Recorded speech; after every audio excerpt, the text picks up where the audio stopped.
En République du Congo, le nombre des églises et leurs membres est difficile à maîtriser. Cela tient du fait qu'un citoyen qui se décrète pasteur ou homme de Dieu ne retient ses fidèles que grâce à son charisme, son éloquence et sa capacité de meneur d'hommes. Cependant, des questions se posent avec pertinence. Qui est pasteur? Naît-on pasteur? Devient-on pasteur? Ou encore, quel est le parcours à suivre pour mériter ce titre? À ces multiples questions, des réponses sont multiples et variées. Pour devenir pasteur, c'est juste que tu dois avoir le Saint-Esprit, c'est tout. Hein. Tu n'as pas besoin d'aller à l'école pour ça, tu n'as pas besoin d'être formé pour ça. Parce que si on voit déjà avec l'histoire de Jean, Jean n'a pas étudié. Donc, du coup, c'est tout. Devenir pasteur, il faut suivre des études de pasteur, faire des formations, connaître la Bible, suivre les autres pasteurs aussi. C'est ça, il faut faire des études. Parce qu'un pasteur, pour parler de la Bible, doit connaître Jésus, l'Antiquité, comment on a créé la Bible, d'où vient la Bible, tout ça. On ne devient pas pasteur. On doit d'abord, pour devenir pasteur, c'est un appel. Dans Jean 15, 16, Jésus dit que ce n'est pas vous qui m'avez choisi, c'est moi qui vous ai choisi. Donc l'appel vient de quelqu'un d'autre. Depuis l'ancien temps, nous voyons que l'appel de Josué passe par Moïse. L'appel d'Élisée passe par Élie. L'appel de tous les 12 apôtres, ça passe par Jésus. C'est lui qui appelle.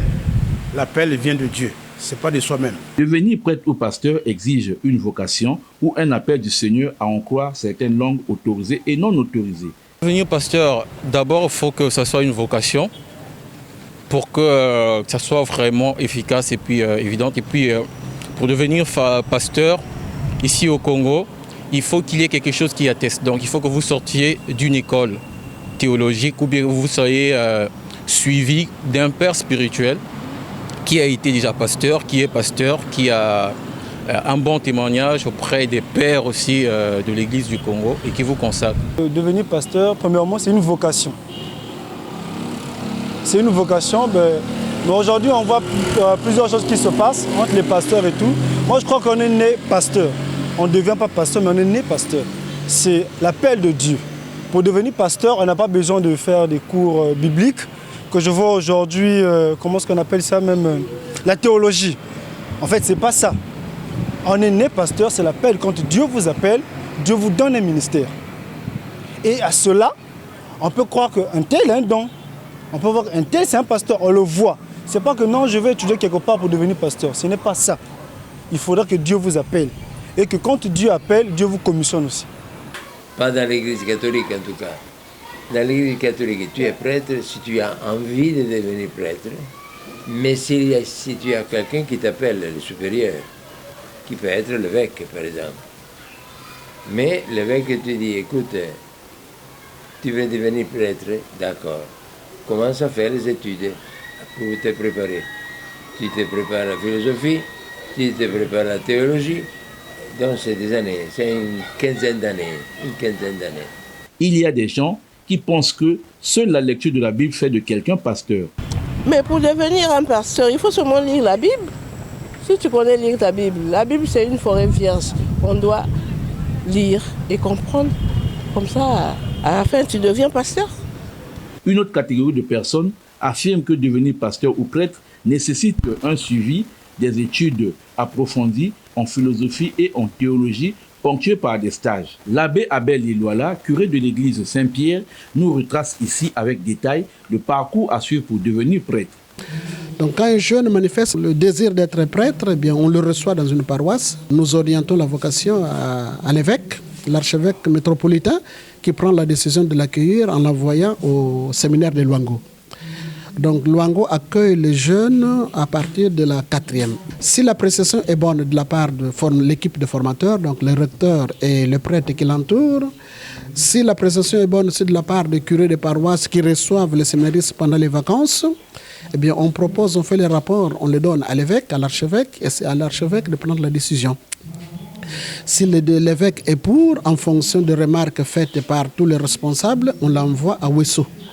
Et là, pendant une année, si le rapport est positif, puisqu'il y a une équipe de prêtres dirigée par un recteur, un responsable qui s'appelle le recteur, mais le jeune homme, on l'envoie à Brazzaville pour faire ce qu'on appelle le premier cycle de philosophie, composé de 2 ans. On peut l'envoyer à Brazzaville, on peut envoyer aussi ailleurs pour faire la philosophie, 2 ans. Après ces 2 ans, le jeune homme revient au diocèse pour une année de stage intercycle.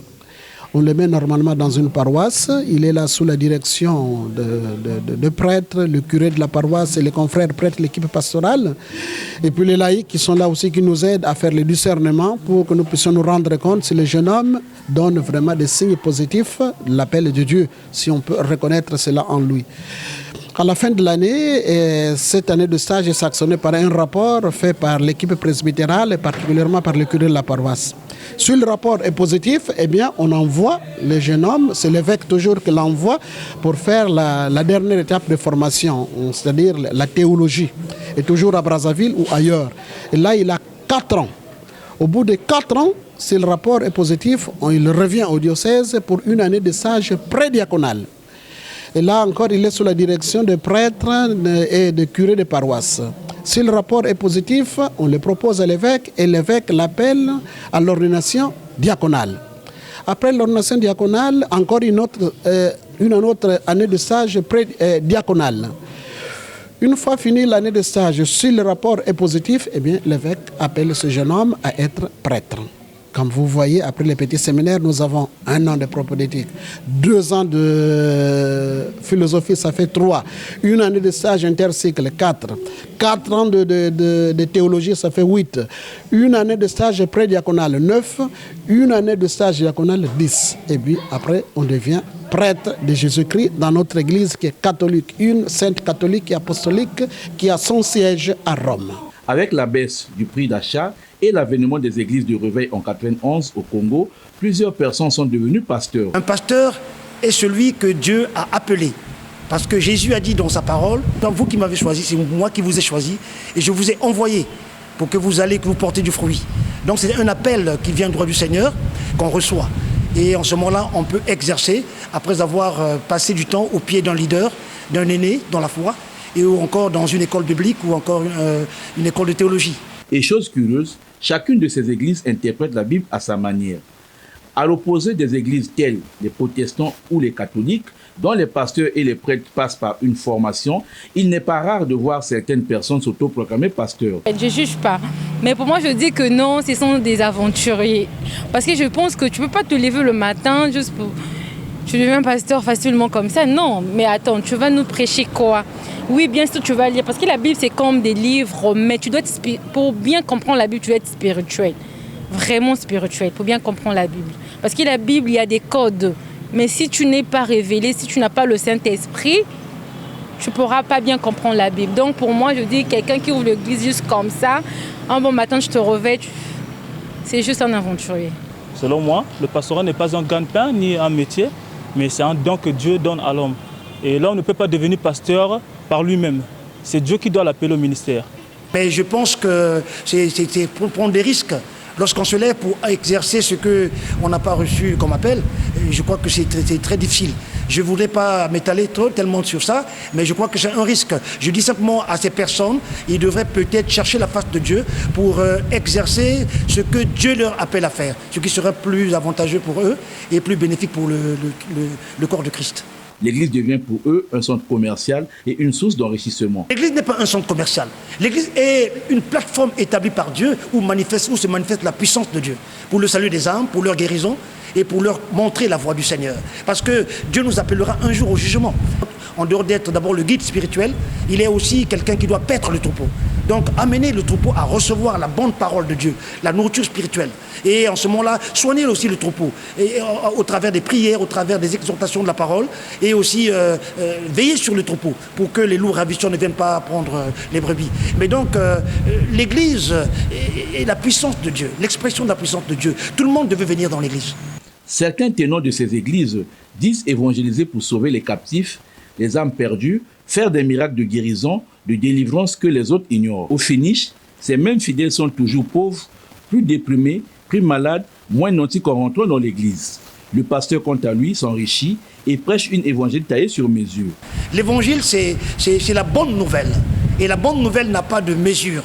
Dieu a donné l'évangile pour que les hommes soient sauvés. En recevant le salut que Dieu donne aux hommes par son Fils Jésus-Christ, on est sauvés. Et cet évangile-là est large. C'est-à-dire que ça n'a pas de limite. Et il est strictement ou bien complètement biblique. Donc toute la parole de Dieu doit être prêchée. Je pense que ceux qui taillent l'évangile commettent une grave erreur. Ils ne font pas la volonté de Dieu. Il faut prêcher aussi bien le salut, aussi bien la guérison, aussi bien la prospérité, aussi bien la crainte de Dieu, la sanctification. Je crois que c'est ce qu'il faut faire. Maintenant, pour ceux qui prêchent l'évangile pour un gain sordide ou encore pour des avantages personnels, je crois qu'ils courent un grand risque parce que Dieu finira par les confondre. Dans ces églises, la bénédiction est vendue.